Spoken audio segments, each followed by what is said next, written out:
சென்னை பட்டினப்பாக்கம் கடற்கரையில் கடல் சீற்றம் காரணமாக மணல் அரிப்பு ஏற்பட்டு சாலை அருகே கடல் அலை வீசி வருகிறது.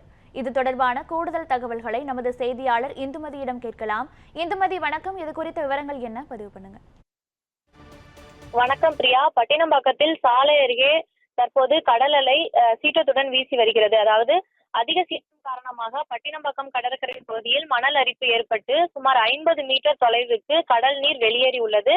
முன்பு இருந்த கடற்கரை மணல் அலையால் அரிக்கப்பட்டு லூப் சாலை அருகில் கடல் அலை வீசி வருகிறது. ஒரு வார காலமாக கொஞ்சம் கொஞ்சமாக மணல் அரிப்பு ஏற்பட்டு தற்போது சாலை அருகில் அலை வீசுவதாக மீனவர்கள் தகவல் தெரிவிக்கின்றனர். மணல் அரிப்பு ஏற்பட்டுள்ளதால் சுமார் 200 மீட்டர் தொலைவுக்கு வைக்கப்பட்டிருந்த படகுகள் அருகில் பாதுகாப்பான இடங்களில் தற்போது மாற்றி வைத்துள்ளனர். பிரியா, கூடுதல் விவரங்களுக்கு நன்றி இந்துமதி.